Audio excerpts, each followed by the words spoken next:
Tonight, inside the world's most secretive nation, North Korea's Supreme Commander Kim Jong-un is threatening thermonuclear war against the United States.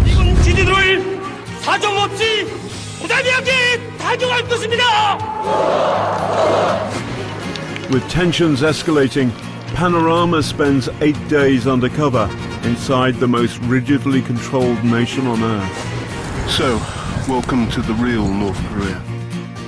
A landscape bleak beyond words, and a regime apparently marching towards Armageddon.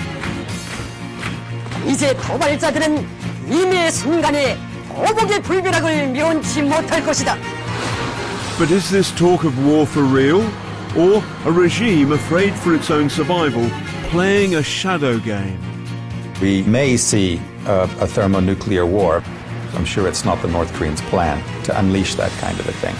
But it might come to that as a result of a disastrous miscalculation.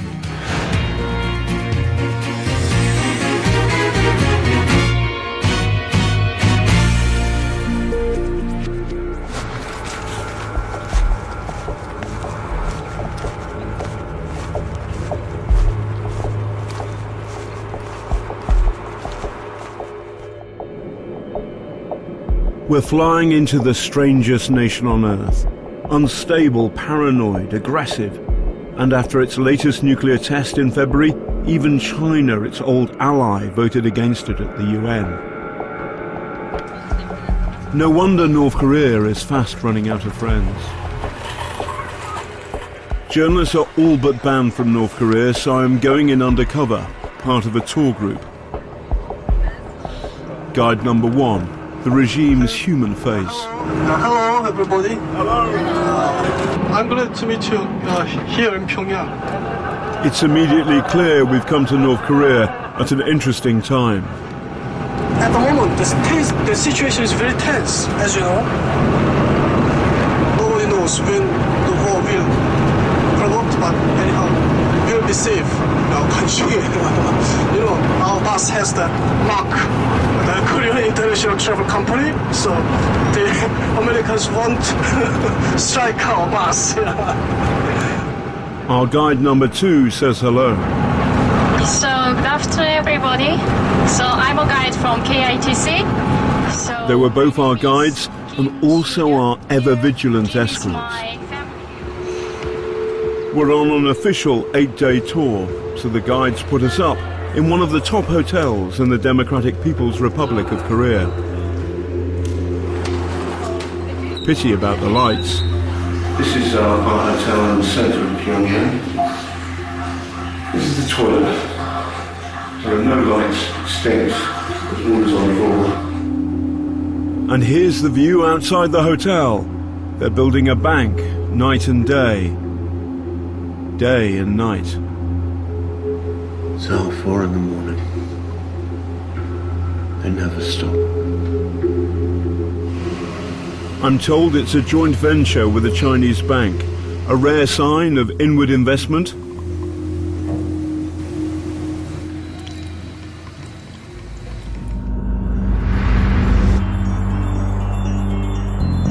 First stop, this is tourism Stalin style.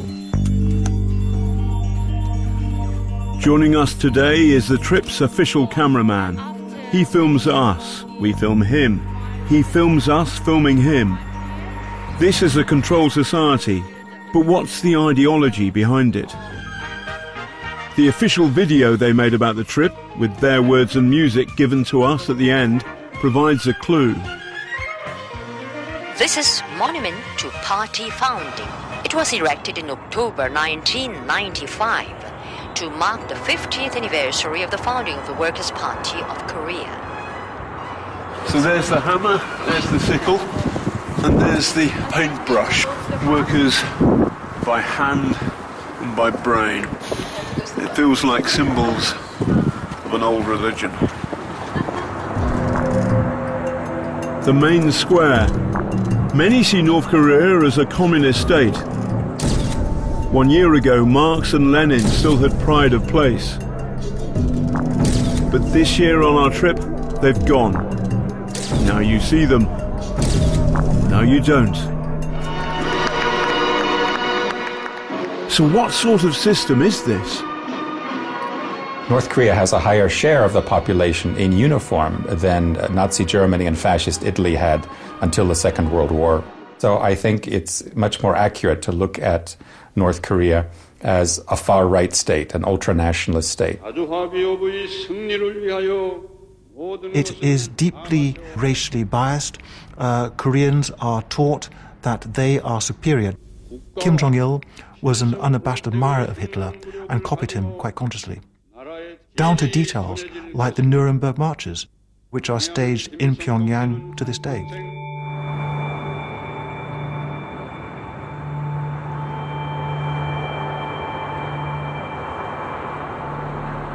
At the mausoleum, tourists are banned from taking cameras in.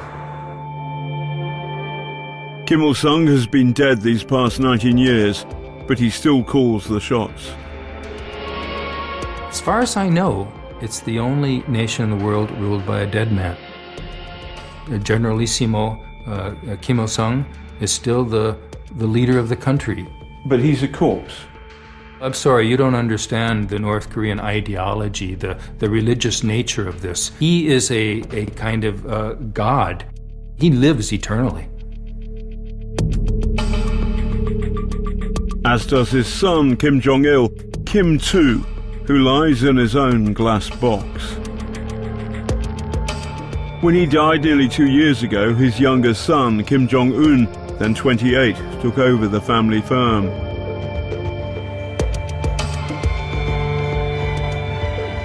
Kim III, who was schooled in Switzerland, became a general at 27 and has linked his star firmly to the military. So North Korea's ultra-nationalist, militaristic, and its leaders are gods. A worrying combination. In North Korea, if you say the wrong thing, you will die. You will be sent to a political prison camp. Even if one knows, sees or hears something, one must pretend to be ignorant. Disagreement isn't an option. Disagreement means death.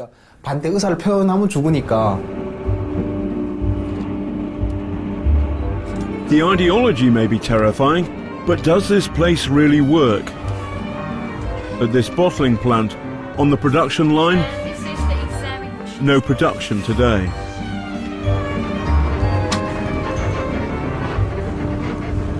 The military seems to work. On the road, anti-aircraft guns.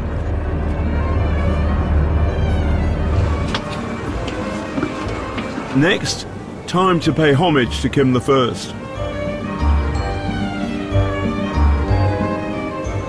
I bow. It's what's expected given the godlike status of the Kims.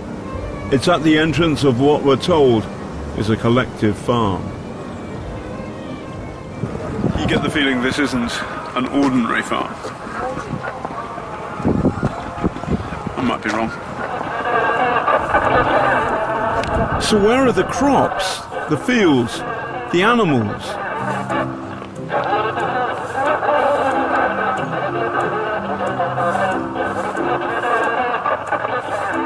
Instead, propaganda drums out from loudspeakers all day long. So what about the farm workers? Where do they live? They show us a model house, complete with model family, model kitchen, and a fridge full of food. But this didn't seem to have anything to do with farming. Very much a real-life farming experience.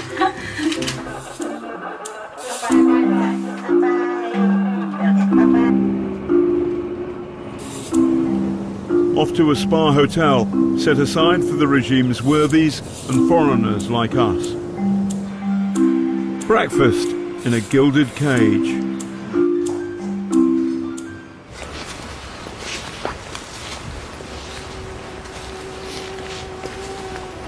We sneak out of our spa hotel.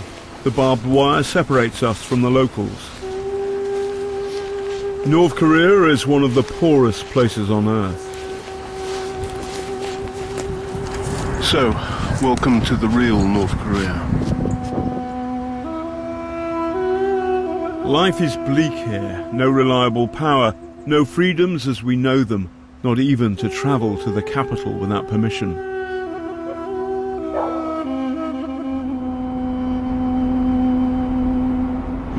Please don't take photos. The more we see, the worse it gets. Our tour guides are anxious for us not to capture the poverty. No photos, no photos. Here, a woman washes clothes in an icy river. People scavenging in mud. And if this is a market, there wasn't much on sale. No smoke from this chimney. It looks as though it's been idle for some time.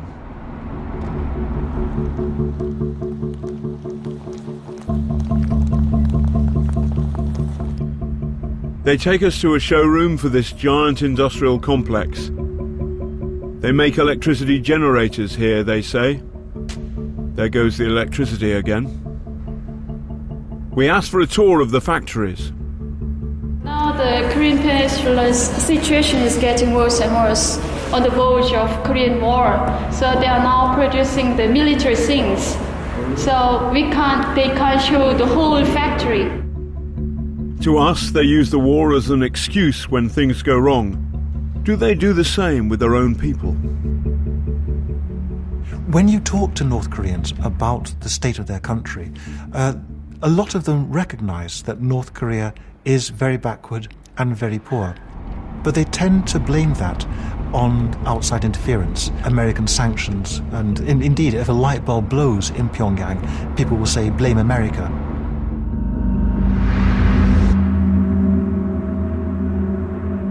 Day 4. It's good morning, Pyongyang. Until we switch on the TV news. 조선인민군 최고 사령부는 지금 이 시각부터 미국 본토와 하와이, 감도를 비롯한 태평양군 작전 전구안의 미제 침략군 기지들과 남조선과 그 주변 지역의 모든 적 대상물들을 타격하게 된. That very morning we cross into the DMZ, the demilitarized zone, where North Korea stops and South Korea starts. 포병 부대들을 포함한 모든 야전 포병군 집단들을 1호 전투 군무 태세에 진입시키게 된다. It's the most dangerous place on earth, some say. Our guide agrees. This area is the battlefront, so be careful all the time. So do not use your camera. This is what the fuss is all about, the border with South Korea. Today it doesn't feel like a battlefront. No movement, no maneuvers, no big guns. But the DMZ's history is at the root of the North's current paranoia about America. In 1950, North Korea, supported by Stalin and Mao, invaded the South. The Americans, the British and others helped the South fight back. Bombardments by tanks, and here by Canadian gunners, have been effective in blasting the Reds from strong positions. 3 years later and 1 million dead, the border was back to where it had been, the 38th parallel. The two sides declared a ceasefire, but there's never been a peace treaty.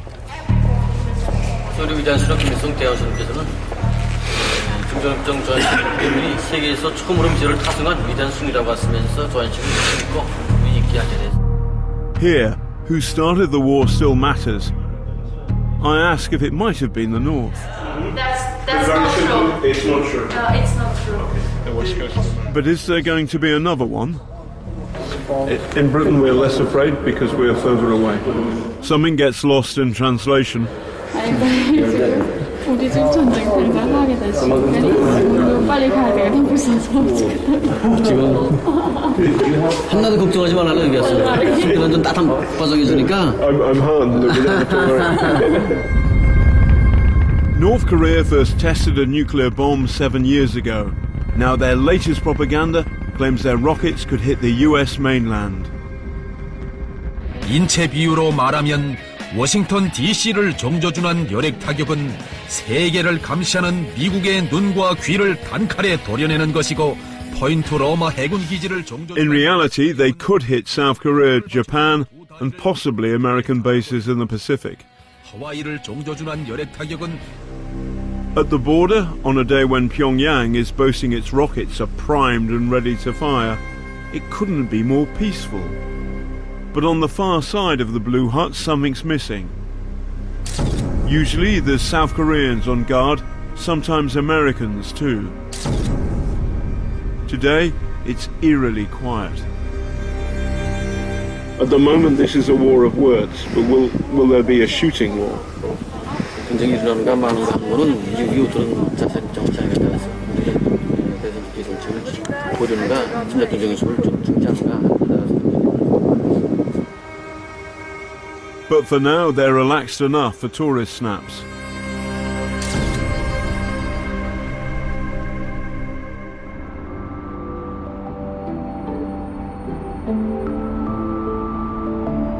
Next stop, a few miles north of the border. It's that man again. Kim I's cult of personality is everywhere, reforming people's thoughts.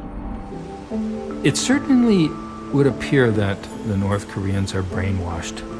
When you talk to North Koreans, you can have a normal conversation and think I'm really dealing with a human being, and then all of a sudden they go into this robotic-like recitation of North Korean policy, and you want to shake them and say, come on, get real. But there are signs that the regime's icy grip on information is beginning to crack. This is the strangest thing. Here's an iPhone, and you can pick up a signal from the south, which is only a few kilometers away. If I can do this, so can a North Korean. The country now has 1 million mobile phones, officially blocked from international calls, but all this makes it harder to keep people brainwashed. Mobile phones are very important in communicating information quickly about what is going on inside North Korea. I suspect you'd find that the chattering classes in Pyongyang know very quickly about events that happen in the northeast. This is quite a big change.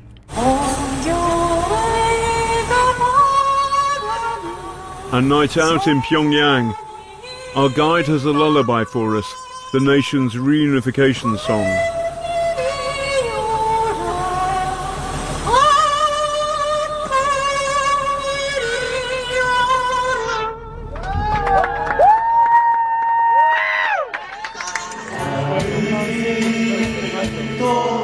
As the regime talks up thermonuclear war, our other guide sets out the Sinatra doctrine. Back at the hotel, the power's off again. Now you don't see the lights, now you do.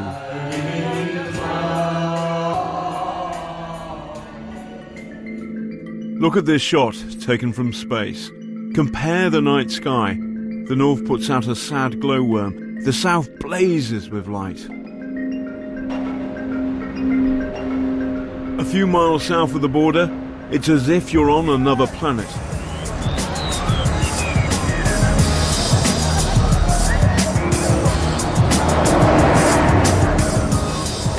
Welcome to South Korea. As you can see, it's just like North Korea. Well, it might be a bit different.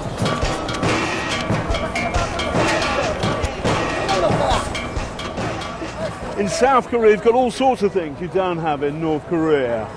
Shops, adverts, individuality, freedom of religion, freedom to go for a walk. There are 25,000 defectors from the north here. The question is, why aren't there more? I'm here to meet a doctor from the north who is now free to speak, albeit anonymously. 사람들이 그렇게 South Koreans wonder why North Koreans do not rebel.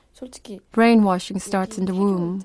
It becomes natural to bow to the portraits of the Kims every morning.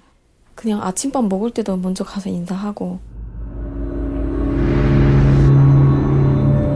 Back in the north, on the outskirts of Pyongyang, we pass a military convoy.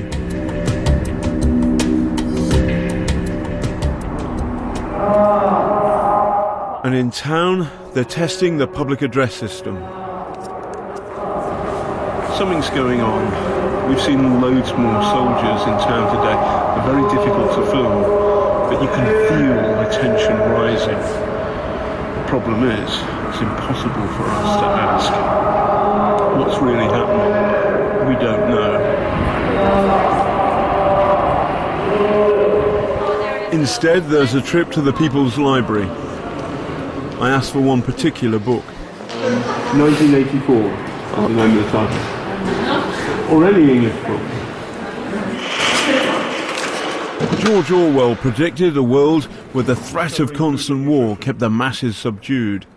No 1984, but they have got Discovering Food and Nutrition. Grimly ironic, because though you wouldn't know it in Pyongyang, mass starvation is the regime's darkest failing. In the 1990s, North Korea lost its old mentor, the Soviet Union. The economy collapsed. It suffered one of the worst famines in modern times. Maybe 1 million died, maybe more. But images like these would never be shown in North Korea. This man escaped 7 years ago. Back then, Ji Seong-ho was starving. While stealing coal from a train to sell for food, he fell under the train's wheels and lost a leg and a hand.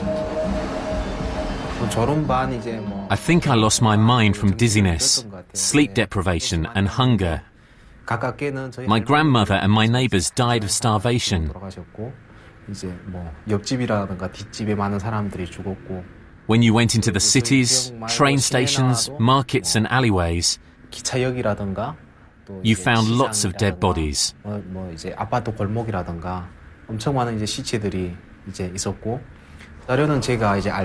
do not know the exact number, but countless people died.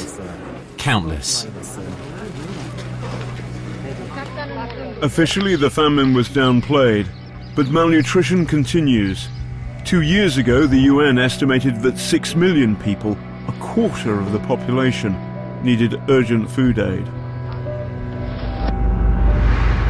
We're on the road again, heading over the mountains east. Due north of here is something our guides would never ever show us: the North Korean Gulag. These shocking images appear to speak to life and death inside the regime's concentration camps. Panorama has tracked down a defector brave enough to go on camera to tell his story. Jong-il was a prisoner in Camp 15. How did they bury the dead in the winter when the ground is cold? No, we don't bury them. We leave the dead bodies in a warehouse till April. We bury them in April. When we go to bury them, they're already rotten and totally decomposed. So they're shoveled like rubbish and buried. How many bodies in one hole in the ground? Up to 70 to 80 people. Has the new leader acted to close down the Gulag? Far from it. Defectors say the camps are getting bigger, not smaller. Day 7. We've been taken out of the city. In Pyongyang, they stage a military parade.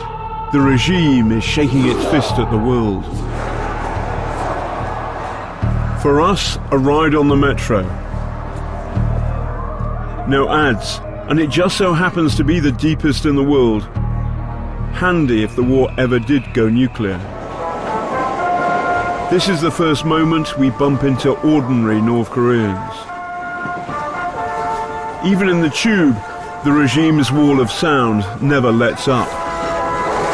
There are times when it feels like we're inside a doomsday cult.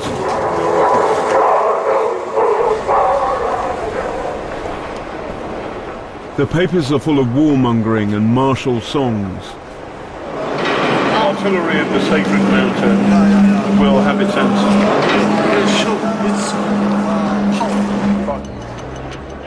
But the military-first policy has a price. On the day the regime orders its forces on standby, They take us to one of the country's biggest hospitals. Here, the doctor says, they can care for 1,300 patients. In the mausoleum, it was light and warm. And in the hospital, it's freezing. At least the power is on, but it's gone again. They show us a series of fancy machines, a CT scanner, UV lights, but something's missing. We haven't seen a single patient yet. There are no patients here? What? There are no patients. No, 오늘 환자 없는 거 네, 대체로 오전에 많이 내오라고 이건 매일입니다. Mostly in the morning they cure the disease. 그다음에는 이렇게 사회 활동을 하니까 대체로 오전에 옵니다. Normally they treat the patients in the morning. So why aren't we allowed to see them?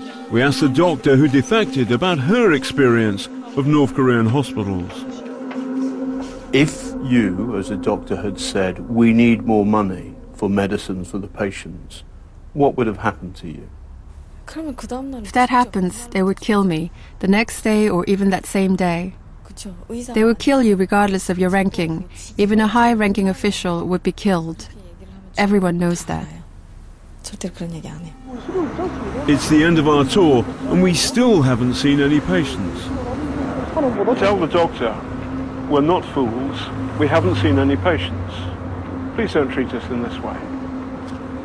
The doctor explains that we can't see patients without their permission, but we can't ask for that without seeing them. Catch-22.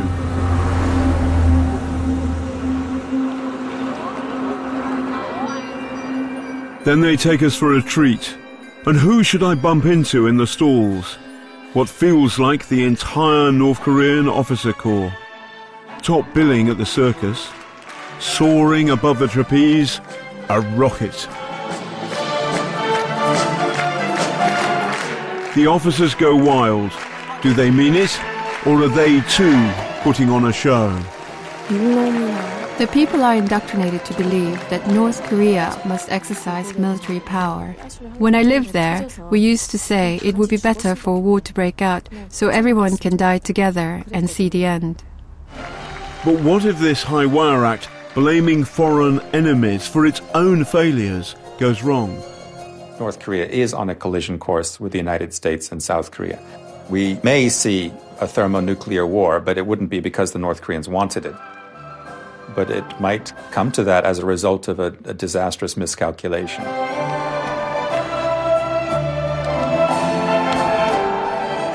North Korea's military-first philosophy has its own peculiar logic. The untested leader of the soldier state must threaten war to stamp his authority at home and abroad. Unless China, his major ally, reins him in, there's a danger that he could take that logic too far. Kim Jong-un is not yet fully in control, I think. He needs to keep showing that he's strong. He wants to be the North Korean leader who forces the United States to come to the negotiating table on North Korean terms, to admit that North Korea is a nuclear weapon state, and preferably to give North Korea large amounts of aid. My friends in North Korea say they cannot live anymore. He keeps insisting that he wants a war when the markets are closed and there is nothing to eat.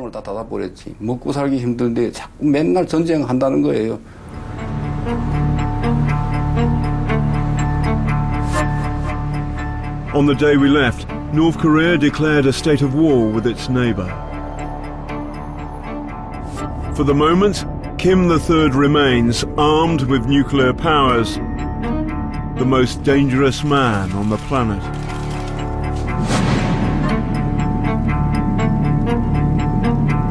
Next on BBC One goes straight to jail in a revealing new documentary series, The Prisoners. On BBC Two, Lucy Worsley explores how royal illness has shaped the health and history of the nation. And new on 3, the Baby Britain season continues with another first-time dad learning the ropes.